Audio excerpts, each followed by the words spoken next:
জারি করতে বিলম্ব হওয়ার কারণ খসড়া জারি হওয়ার পরে মানে পক্ষপাতিত্ব হয়ে গেছে, মানে ও পক্ষতে ভাগ হয়ে গেছে, ছাড়রা এক পক্ষে চলে গেছে, আমরা অন্য পক্ষে। মন্ত্রণালয় থেকে যে খসড়া জারি করা হয়েছে সে মানে সেটার বিপক্ষে আমাদের কলেজের ছাড়গুলো। তো এই জন্য মানে মন্ত্রণালয় ডিসিশন নিতে পারছে না যে কোন দিকে আসলে যাবে, শিক্ষার্থীর কথা শুনবে না ছাত্রদের কথা শুনবে, এটা নিয়ে তারা একটু বিলম্ব করছে। ইনশাআল্লাহ তারা আমাদের পক্ষে ভালো একটা রেজাল্ট দিবে আমরা আশা করছি। এতদিন যে আমরা ঢাকা ইউনিভার্সিটির আন্ডারে ছিলাম তত মানে আমাদের খসড়া কোথাও উল্লেখিত নাই যে ইন্টারমিডিয়েট বাদ যাবে বা অন্য কিছু, আগের মতোই সবকিছু থাকবে, কিন্তু 7টা ক্যাম্পাস মিলে একটা কেন্দ্রীয় বিশ্ববিদ্যালয় গঠন হবে। আর ঐতিহ্যের কথা যখন বললে, এতদিন যেহেতু আমরা ঢাকা ইউনিভার্সিটির আন্ডারে ছিলাম তখন কি এদের ঐতিহ্য নষ্ট হয় নাই? আন্ডারে এবার এটাও তো কেন্দ্রীয় বিশ্ববিদ্যালয়ের আন্ডারেই থাকবে, ঢাকার ভিতরে ঢাকার আন্ডারে থাকলে ঐতিহ্য বজায় থাকে, আর কেন্দ্রীয় বিশ্ববিদ্যালয়ের আন্ডারে থাকলে ঐতিহ্য বজায় থাকে না। এটা কেমন কথা?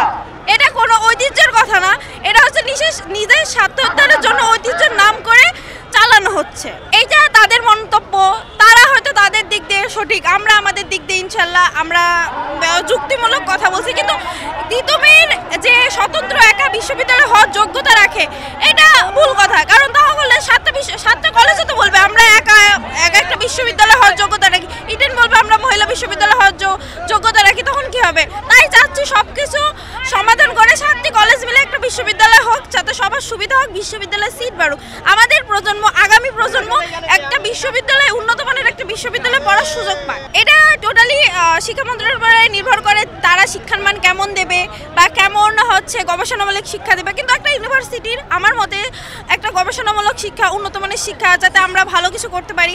আমরা দেখবেন আপনারা যে বেশিরভাগই বড় পদের লোক কিন্তু হচ্ছে আপনার ভার্সিটি থেকে আসতে, বড় বড় ভার্সিটির থেকে, ন্যাশনাল থেকে খুব কম মানুষই আসছে। তাহলে আমরা যেহেতু একটা ভার্সিটিতেই পড়বো, তাহলে একটা উন্নত মানের শিক্ষা, উন্নত ছাড় এবং উন্নত গবেষণামূলক শিক্ষা, যাতে আমাদের প্রজন্মে আমরা ভালো কিছু করতে পারি, আমরা দেশের